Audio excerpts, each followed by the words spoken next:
Episode 105 of the Church Digital Podcast, powered by Stadia Church Planning. Jeff here. Stadia we talk a lot about Stadia, of course. I mean, hey, they're my boss, and it's an incredible organization to work with, to work for, and I love their heart for the Big C churches, not only here in America, but across the country and around the world. And so here in this COVID season, they have been so aggressive and innovative, trying to help churches learn how to thrive, grow, and multiply physically as well as digitally. It's not about being in the building, and it's not about broadcasting services. It's really about creating those disciple makers, mobilizing and releasing them. The Great Commission, digitally or physically, just do it. Mobilize and release these people out so that your church can even learn how to multiply in this season. And so first off, right off the bat, if your church is interested in some of this stuff, we are doing some aggressive things in 2021 towards helping churches learn how to thrive, grow, and multiply. So check it out. Go to stadiachurchplanning.org/digital, PHYGITAL. It's the strengths of physical and digital. stadiachurchplanning.org/digital. Check it out. Head over there. The link's in the show notes as well. Get signed up for a learning community in 2021. Find more of what it takes, what it takes to get part of this, and how Stadia can help you, your church, learn how to thrive, grow, and multiply. Tell you what, we're going to extend that Stadia love heading in here while we're doing episode 105, because in this COVID season, part of the innovation that we have done, Stadia, we've had the honor of partnering with Barna Research towards releasing a study on what digital church looks like in and amongst this COVID season. And unbiasedly, I got to tell you, this is probably the best research that I've seen on digital church, period. Not to mention the best research that I've seen on digital church, what is actually happening inside digital church in this COVID season. So if I'll put this link in the show notes as well. The report itself is over at barna.com/stadia. Barna, BARNA.com/stadia, STADIA. Go ahead and put the link in the show notes. No, we have nothing to do with Stadia gaming from Google. Just wanted to get that out of the way. Stadia Church Planning, completely separate thing. But barna.com/stadia is where you can buy this report. And it is a phenomenal report with stats and research, basically what the end user is experiencing and what their thought patterns are walking into this digital church season. Do they like it? Do they not like it? Are they turned off by it? How much do they want to do? Are they okay with communion online? Are they okay with discipleship? Are they okay with prayer? Like, it was so rich beyond just the 1 hour on Sunday. I loved getting the feedback from what the people want to experience as a result of this. And so the report was so good. I reached out to Barna and was like, hey, who can I talk with towards this idea of what we're doing with digital church here with the report? So we're bringing into the podcast here Savannah Kimberlin. Now, Savannah's been with Barna a long time. She'll tell you about that here on the podcast. But here with this research journal, we're really drilling into the 6 questions about the future of the hybrid church experience. So, and when we're talking about physical and digital coming together with Barna, they're using that word hybrid, that hybrid church. And so we're digging in here, talking about the 6 questions about the future of what a hybrid church experience could look like, or where are we? What are we learning in this season today? Love this. Love digging in, not only talking about where we are as a church and what we're learning across the Big C church, but philosophically, what does this mean for the future of our churches here in America and beyond? So for the conversation, I'm bringing in Savannah Kimberlin once again with Barna, and myself, Jeff, with the Church Digital and Stadia Church Planning, essentially discussing the 6 questions about the future of the hybrid church experience. Okay, everybody, here you go. Maybe even just open up. Savannah, I'd love to know your ministry story, how you got plugged in working for a company like Barna. What's it like working for Barna? Yeah. Firstly, Jeff, thank you for having me on today. This really is a privilege to spend some time and talk with you. So my background, actually, I was a math major in college. I love to solve problems with numbers. That's what I've always loved to do. So I decided to go to grad school, and I actually studied decision analytics. So big data, the world of big data. and all that is involved there. It's an ever-changing industry, that's for sure. So that was my career trajectory and path. And at first, after grad school, I was in the software development industry. But long story short, when I was in grad school, I wrote my thesis on using big data to predict volunteer burnout at churches. How can we use volunteers' big data footprints?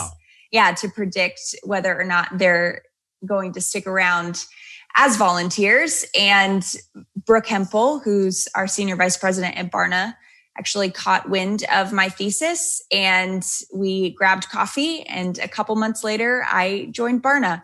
So that's what led me to this organization, was actually just through my thesis, and the fact that I've always wanted to do math and study the church and see those two passions of mine walk hand in hand professionally. And I get to do it every day, which is unreal that I'm able to do that. Well, I tell you what, it would be a miss if I didn't pull that thread here a little bit. It's not all what I wanted to talk about on the podcast, but what were your observations centered around big data and volunteering and burnout? Like, what did you observe? Yeah. So you can predict behavior through big data footprints, which is wild. And that's why, organizations like Target, or other large companies, they'll look at your big data footprints to try to determine, marketing strategies and the rest. And so I found that actually was the case as well for volunteers. So there were certain key elements of people's lives. So we looked at a wide assortment of variables, and a few variables popped that if they appeared in a certain order or organized in a certain way, they did in fact predict burnout. So the result was we flagged all of the volunteers that were showing those signs, and then the pastors reached out to them proactively to shepherd them and just to check in on them. And so instead of responding defensively to burnout, they were able to respond proactively to burnout for the test church that partnered with me. So it was really interesting. That's awesome. Big data to save the day. I know. A really cool story. All right. Hey, so what I really wanted to talk about here, now I'm excited about this. Stadia is partnering with Barna when it comes to the idea of releasing a journal centered around what digital church is and hybrid church is and how it's responding here in the midst of the COVID season. And it's been released. We'll put a link in the show notes. It's barna.com/Stadia. We'll get you there. But it's 6 questions about the future of the hybrid church experience. And so the findings of it were just released. And so I was really excited about this, pouring into all just sorts of informations and graphs, trying to discover what we're learning, what we're seeing, and really even from the audience perspective, what they're experiencing and processing here in this COVID season through the church. And I was honest, there were some things that I was really surprised by. There were a lot of things that I expected, but there were a couple curveballs that I was like, man, I did not see that coming at all. Sure. Savannah, I want to thank you for jumping on here, even just with Barna's perspective and starting to talk here a little bit about the data. Super excited how all this is coming together. Just maybe even a knee-jerk question for you right off the bat. General findings. What was something that was surprising for you when you were going into this? Did you have going into it something in mind where you thought the results were? Did it line up, or was it something completely different? We went into this project trying to, one of our biggest goals was to really gauge openness. Are people open to digital alternatives for faith experiences? How open are they? If we look at each of those faith experiences separately, like just gathering together, or even just baptism or communion, like if we really break apart traditions, discipleship, outreach, evangelism, so on and so forth, if we break apart those things, how open are people to each of those different faith expressions or experiences, and why? Why are they open or why are they not open? And what I was really surprised to find is there is a lot more openness than perhaps we thought. One of my favorite statistics that emerged from this study is we just flat out asked people what type of church experience is going to fit your lifestyle the best after COVID. Is it a physical gathering, a digital gathering, both, or neither? And so many churchgoers said both.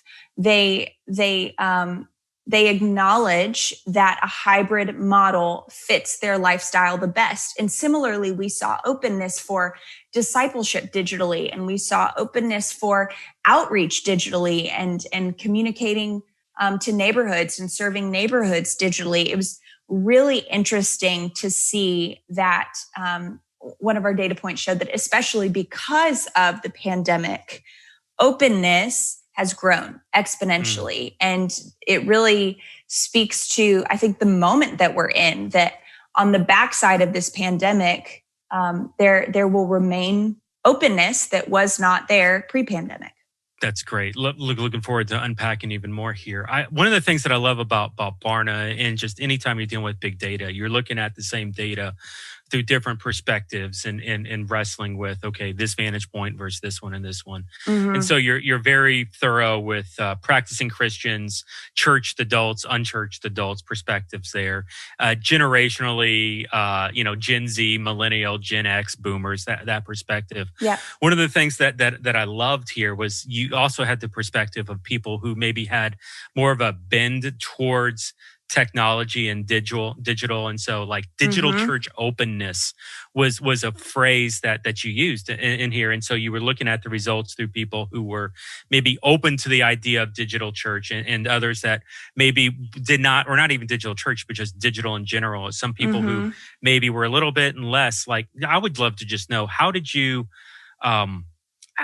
filter out whether somebody was like open to digital church or had that bend towards digital? Great question. So we did a lot of analysis, a lot of robust analysis to decide what were the key indicators of openness.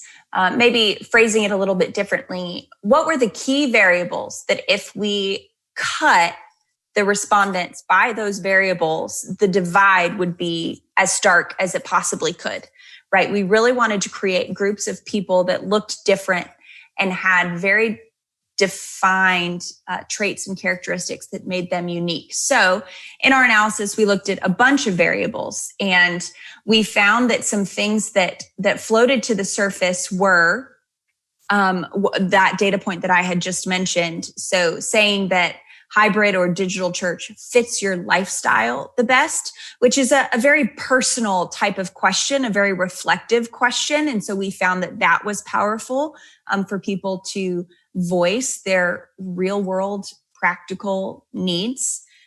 We also found that, secondly, openness to discipleship digitally spiked. So that was very influential in determining openness. So if you were willing to participate in discipleship digitally or online. And then thirdly was that outreach piece that I mentioned as well. So if you were open to doing outreach digitally, then you were put into that high openness group. And then finally, the fourth characteristic that I want to mention was actually a pretty unique one. And I think for any listeners today, this is a characteristic that perhaps you wouldn't have thought of ahead of time. We found that churchgoers who said that, generally speaking, they're the types of people who are open to attending new kinds of gatherings that are different than what they're used to. That was very influential. It was a very influential variable. They're these types of people who are just open to new experiences. They're willing to put themselves out there. As you might suspect, fewer, I'm not going to say few, but fewer boomers have this trait, less so than other generations.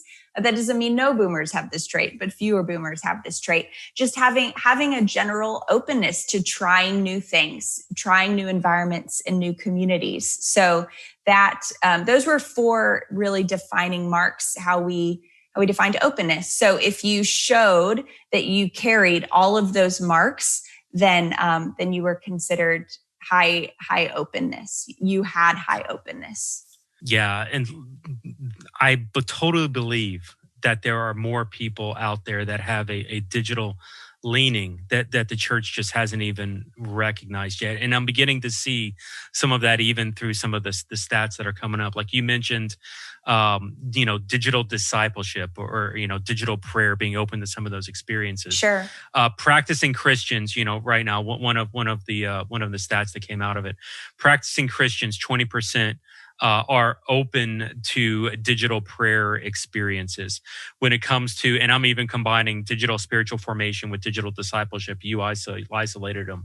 Mm-hmm. Potentially 27% of people were open to something like that. So you're seeing people that have more of a bend towards digital discipleship, digital prayer, digital experiences more beyond the 1 hour on Sunday. And there's really like a challenge, I think, for the church to kind of step up and embrace that from a digital perspective. What were there other findings that were coming out, like volunteering digitally, digital children's, digital youth experiences? Mm-hmm.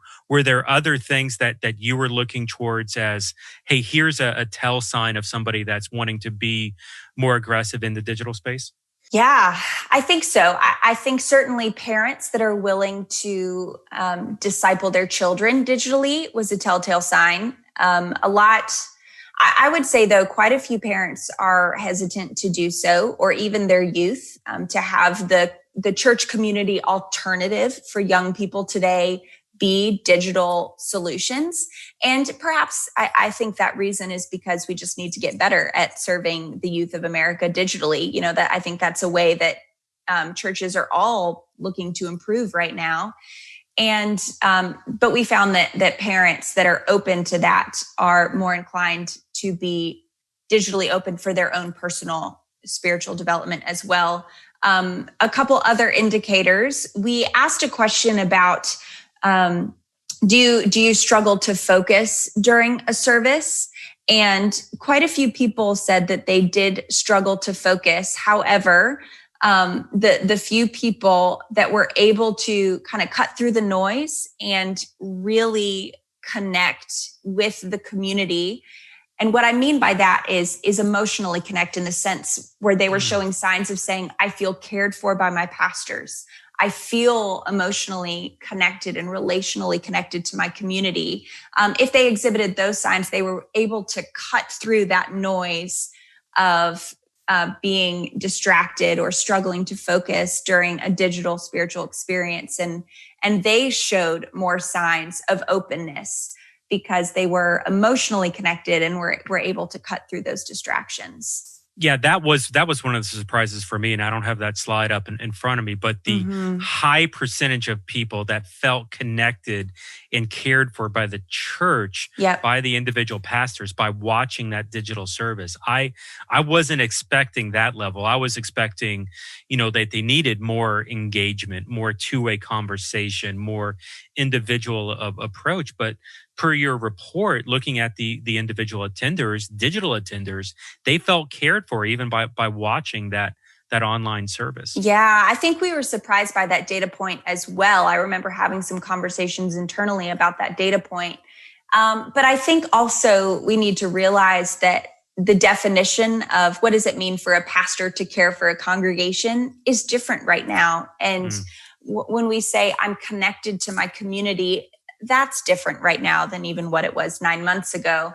And so although things are more difficult, I think congregants, my takeaway from that data point is that congregants are very understanding.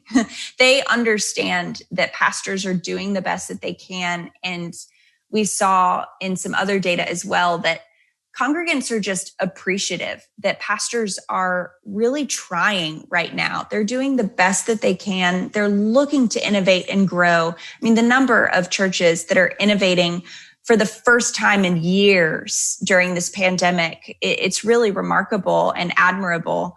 And congregants are seeing that and they feel cared for and they feel connected, even though it's different than what it was before the pandemic. One of the bad things in this season is, or potentially bad. I don't know that it's bad. For an individual church, maybe it's bad that individuals are attending more than one church. And there's a fear, hey, we're gonna lose these people. Where that's grounded, it's a whole other conversation. But from a data standpoint, what it looks like, I'm understanding, is roughly 20 to 35%, given age demographics, are attending multiple church services online. Was there any more understanding towards why or where or how many or what that looked like? Because I know that's something, as local churches are out there, there's always somebody better on the content side. And I know there's fear that they're going to lose some of these people. So what can you unpack maybe some of what you learned through these findings? Yeah, absolutely. That's the question of the day, isn't it? Are my people watching my service, or are there random people watching my service? As a pastor, everybody's wondering, who are my viewers? And that is a great question to ask, because we want to make sure that we understand who we're serving. So it's a very understandable question. What we found in the data is that the majority of churchgoers are remaining faithful to the congregation that they were a part of before COVID. So that's great news for all of us. I think, pastors, you can stop sweating. It's okay. Some of them, it was interesting. We wanted to give them the opportunity to express what their attendance habits were looking like during the pandemic. And one of our response options was, it was along the lines of, I'm remaining committed to my church, like the church that I consider to be my church, but I'm also sampling other churches. And quite a few adults selected that answer. They are sampling other churches. However, they were showing signs, even throughout the data, of remaining loyal to the congregation that they were attending before the pandemic. So although the number of views that some of these more advanced, larger churches are getting are spiking, that does not necessarily mean that loyalty in the hearts of these churchgoers is shifting from their pastor, from their local congregation, to that larger church or whoever else they are also watching on a Sunday. So I think that's great news in the sense that even though many churches have not met in person for months and months and months, the loyalty is remaining steadfast for many churchgoers.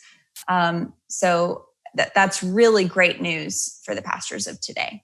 And there's always opportunities to expand the ministry beyond just that content, just that weekend Sunday piece. Sure. Looking here, like going back to the percentage of people that will embrace in a digital discipleship angle, the number of people that are wanting to volunteer in online environments, digitally connecting with people. There's a lot more opportunity to engage. And so if we're just putting content to content, there's a risk. But when you create more of that church experience where you're giving people ownership and discipleship, like there's a lot more potential growth for somebody in those areas. And I think within that growth is where the loyalty comes in play. Yeah, absolutely.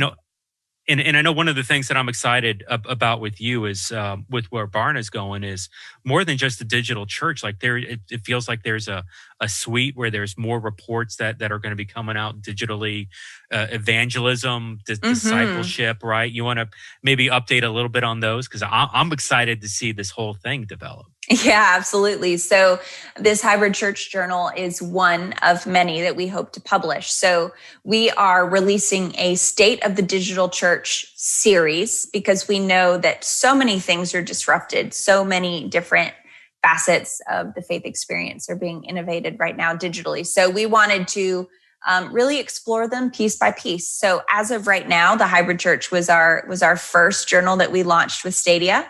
And then we are going to be releasing the first week of December, one on digital evangelism with Alpha. And then also we're doing a second one with Alpha in the new year on creating digital prayer experiences. How do we create hospitable environments and powerful corporate prayer environments digitally when you're not in person.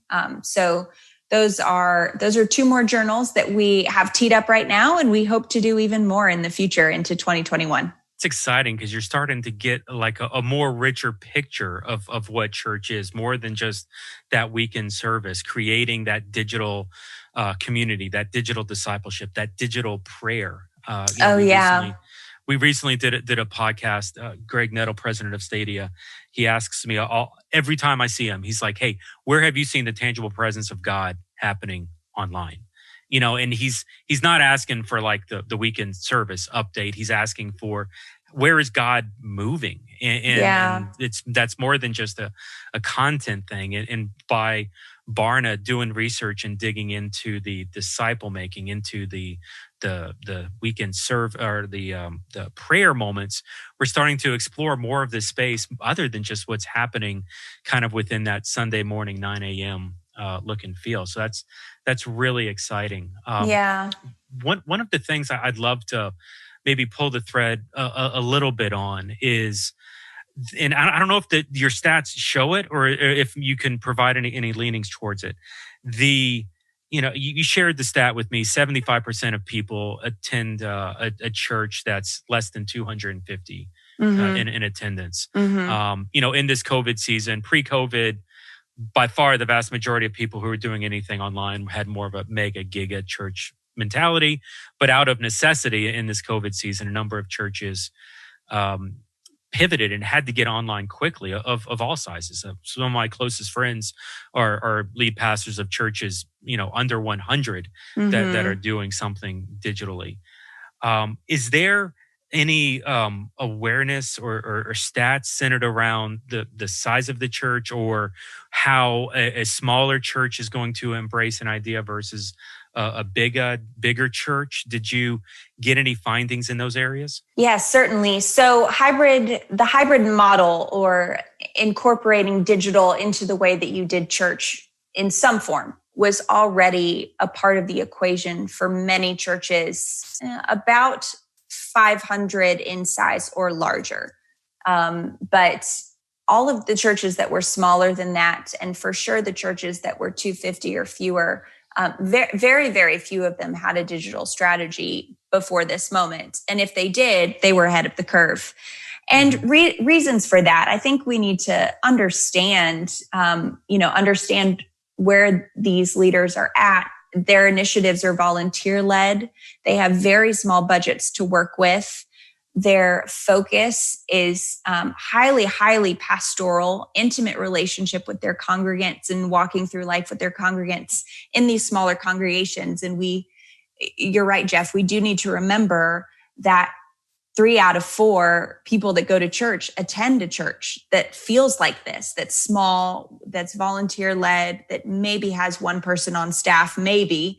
The pastor may very well be bivocational. So the transition to the pandemic, certainly our data has shown that it was more difficult for those churches because they did not have a digital strategy beforehand. And that made a large difference, not only for ease of transition for staff and for congregation, but also we did see in our data that those congregants who were exposed to digital church before the pandemic, they were far more likely to be open to engaging digitally with things like discipleship and children's ministry during the pandemic. They were already open to the idea beforehand. So what does the transition to this pandemic moment look like for those smaller churches? It's been hard, for sure, to go digital. Many of them, they just set up their iPhone on a tripod and stream themselves preaching on a Sunday, and that's the best that they can do. I think maybe as an example of that, some of our dearest friends are Methodist ministers in Mississippi, and they're in their 20s. And in their division, all of the other pastors in their division are in their 50s or above. And so when the pandemic hit, they ended up forming like a small group with my friends who are in their 20s and all of those other pastors, because the pastors were like, I don't even know how to Facebook live stream. Can you help me figure this out? And all of those pastors that were represented on those Zoom calls pastored small congregations. They didn't have resources. So it's been a struggle to go digital. And I think if we want to encourage these people to consider the hybrid church model in the future, even looking beyond just setting up an iPhone and listening to yourself preach, they're going to need some more help with getting over those technological barriers. What does it look like to do digital discipleship when you only have 100 congregants? What does that even look like? How do we do children's ministry or youth ministry when there are only a handful of children that you're ministering to week in and week out? What does that look like on a small scale? I think that's really something for us all to think through. And I'm not quite sure if we've cracked the code on that. Maybe Stadia has. I don't know. I don't think we have. But yeah, the small church thing is different. But I do want to say, Jeff, one final thing that we've seen in the data. One strength of the small church in this pandemic that the large church does not have is the connectedness and the strength of relationship between congregant and pastor has remained so strong. And so we've been asked the question a lot, how do we replicate that in larger church environments? Because these pastors of small congregations are able to call all their congregants, and they're able to go knock on their door and check in on them. And of course, socially distancing, but just, how do we replicate that for a large church? And so any pastors of large churches who are listening, are you being intentional to build relationship with your congregants, or are you getting caught up in the digital production? When's the last time you sent an email that was not professionally designed with graphics? It was just from you with words on a page and your signature at the bottom to a congregant. That is something that I think pastors of larger congregations really can learn from smaller congregations right now. Yeah, I had a early, call it March, early April 2020. I had a giga church digital pastor, 20,000 pre-COVID attendance physically, not to mention tens of thousands online. I had that pastor tell me, Jeff, I wish I was at a small church right now where I was able to do tangible physical ministry. Yeah. Like individual ministry towards it. And so the challenge of churches today, and I think you just, hit the nail on the head, Savannah, it's how do we do relational ministry utilizing these digital tools. Absolutely. That can multiply our people and at the same time build relationships with people who are far from God and point them evangelically to God, which is actually, it summarizes everything of what I'm excited about as you're developing these digital suite of addressing the ideas of, the weekend service is important. Evangelism is important. Disciple making is important. If we can figure out prayer is important. And if we can figure out how to do all of these things together digitally, and if we can learn what we can do, the church has huge opportunities to do things digitally as well as physically. Like we're talking a lot about this digital. And for me, one of the stats that I found really telling in this is that people are not looking for a lone physical experience. Right. There's a percentage that is. There's a percentage a smaller percentage that's looking for a digital only experience. Yeah. But the majority seem to be looking for some sort of hybrid where they can go back and forth between physically and digital. You want to unpack some of that? Yeah, for sure. So one of the questions that we asked was, we asked people to agree or disagree to the following statement. Would you say that the physical gathering of Christians or the physical gathering of a church experience is very important to you? Like, would you say that? And the vast majority of people agreed with that statement. I think we want to innovate digitally 100%, but we cannot forsake or forget the fact that many, many Christians still do believe that the gathering is a very important piece of their faith experience.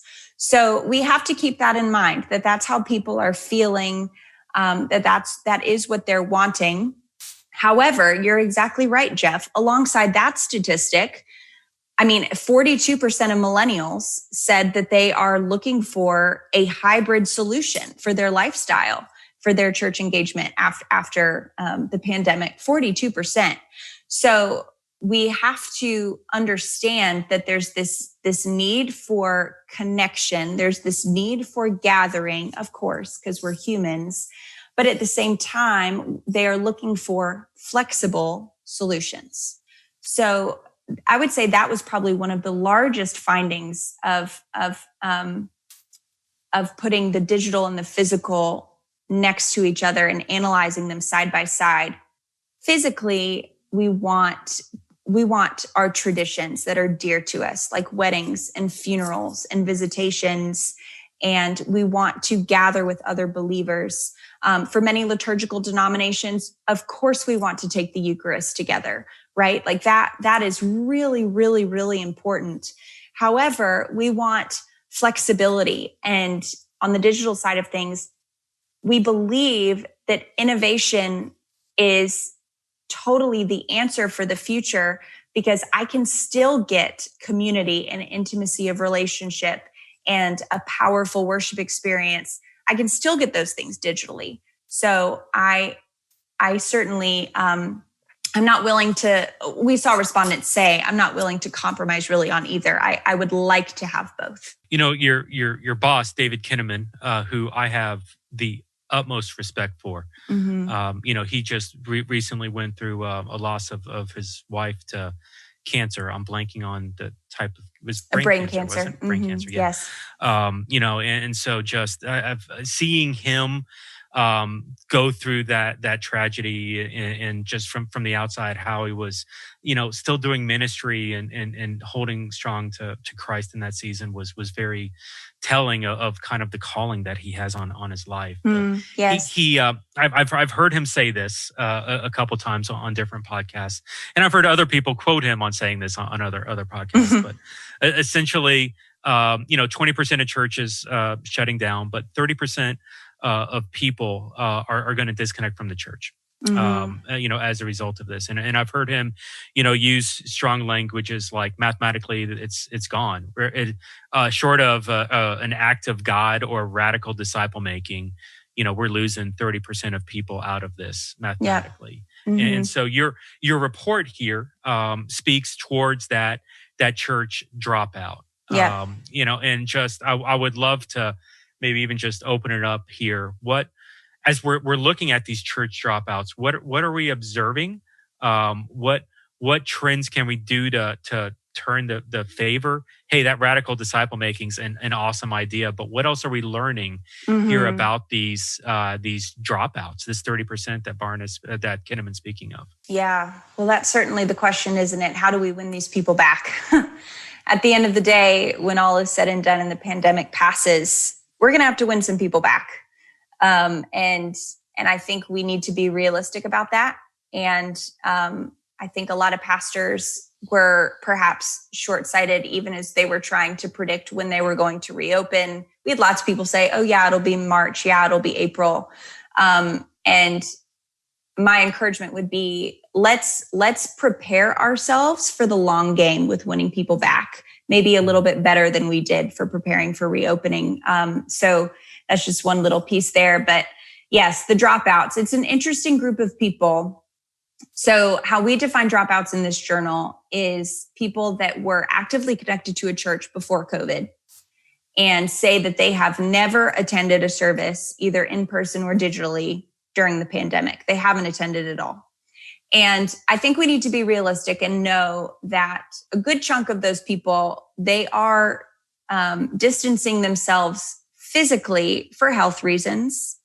And many people were not offered a digital solution for their home church during COVID. I believe it was 22%, if I'm remembering correctly, of people were not offered digital solutions. So, wow. So we just need to be realistic. And again, probably a lot of those are very small churches. Many congregations are so small that they did not have to give up meeting together in order to observe precautions. Lots of reasons, of course. So there are those exceptions. And I want to acknowledge those exceptions elderly people who don't know how to use technology, or people who they were not offered a digital solution, so on and so forth. Now, let's talk about the rest of the dropouts, the millennials who have totally disengaged, the Gen Xers who they and their family and their children have totally disengaged. What are we seeing here? Well, one of our crucial data points that I want to call out is we asked the following statement. Do you agree or disagree with this? I am rethinking my faith practices and their role in my life during this pandemic. And a lot of dropouts agreed with that statement. So what they are asking themselves is this: is my life really better if I incorporate a faith practice of going to church? Is my life really better if I incorporate the practice of Bible study? Does that actually improve my life? And we are at the point when many people, I think the statistic was, it's about 1 in 4 of millennials, just in general, like not even the dropouts, are rethinking their faith practices right now. 1 in 4 millennials are rethinking their faith practices right now. And we need to take that statistic with a grain of salt, because the question to any pastors listening is, what are you doing with that?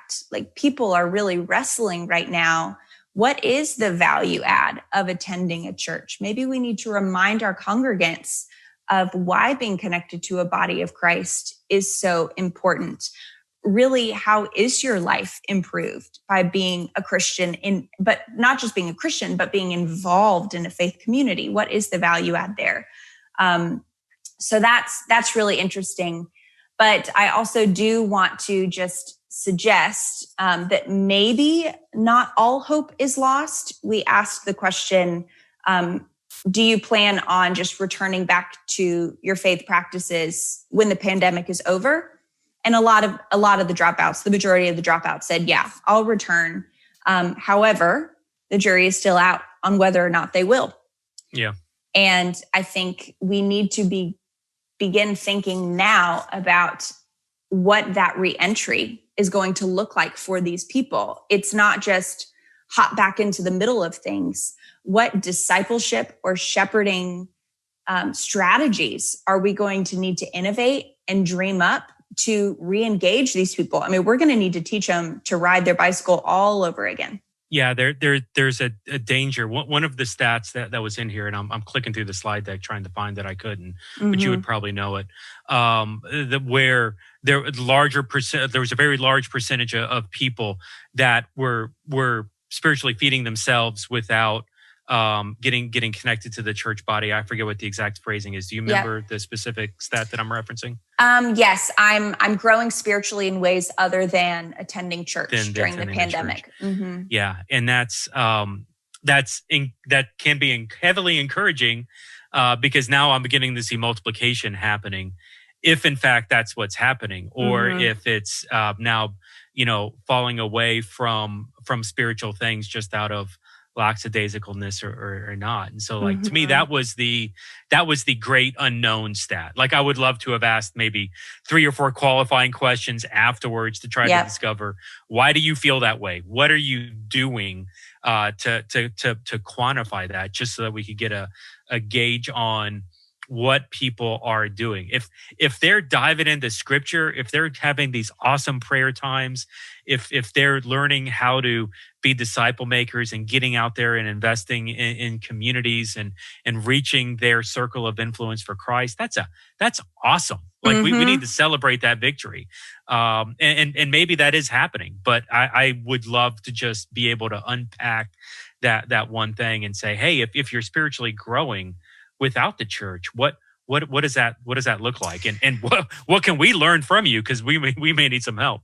Yeah, for sure. I think too, something along those lines, when I saw that statistic, Jeff, was like, okay, well, people are still growing spiritually. I think my concern though was, are they going to get so entrenched in new habits that they think that their own spiritual development, like listening to podcasts or, watching YouTube videos, from the Bible Project, which is, they're fantastic. But is that a supplement to the spiritual practice of attending church at the same time every Sunday? You know what I'm saying? Like actually tithing that first day of the week to the Lord. Yeah. And I think my concern is Christians are keeping up with their spiritual health as best they can. Great news. But are we sacrificing practices? Because they are two different things.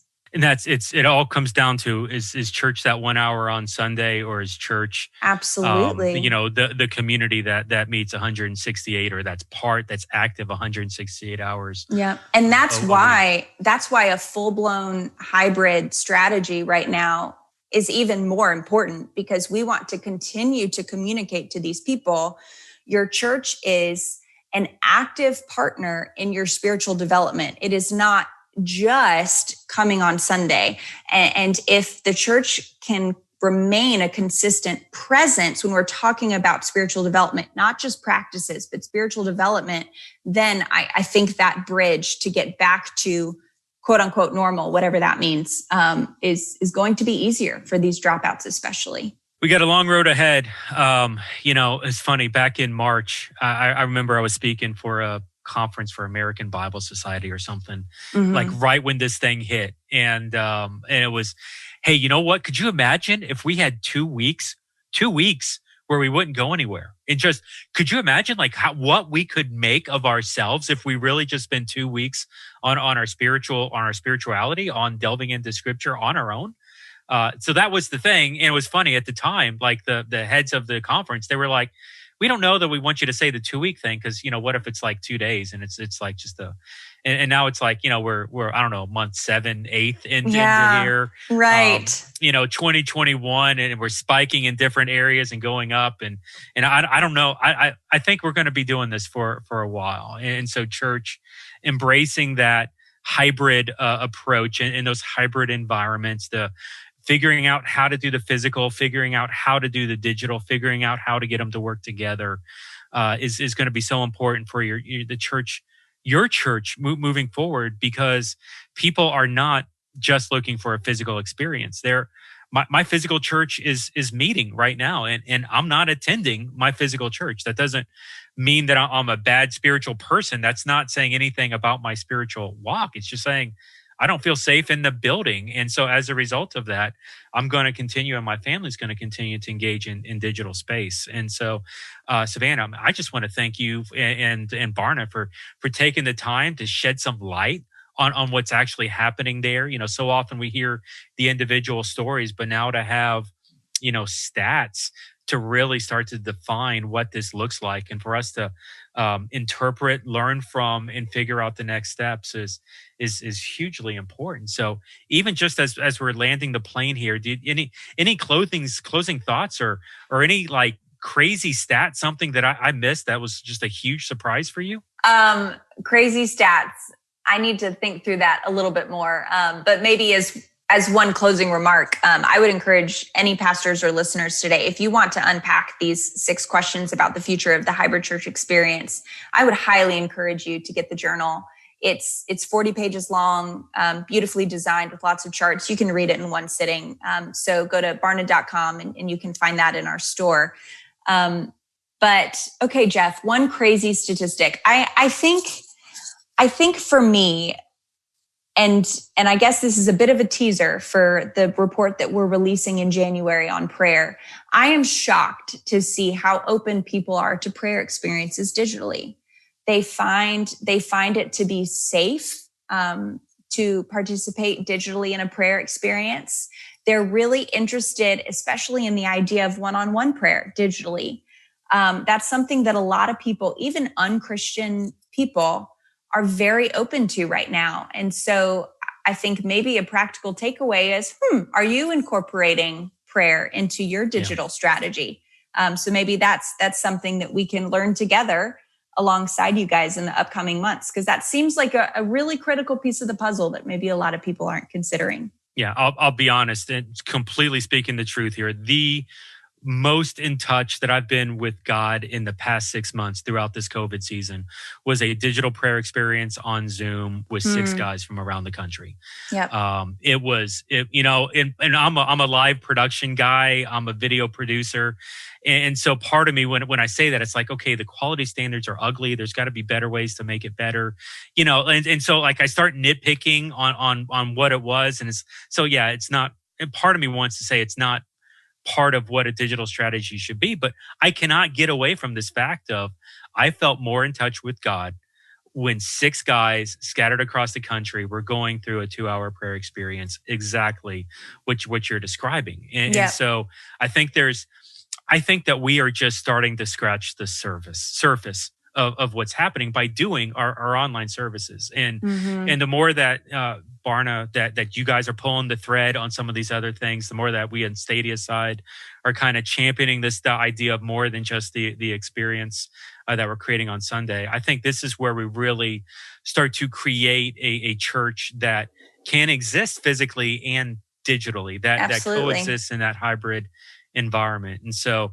Savannah, thanks for the time for this. Be sure, and I'll put the link in the show notes. Like I said, it's barna.com/Stadia. We'll get you straight into that.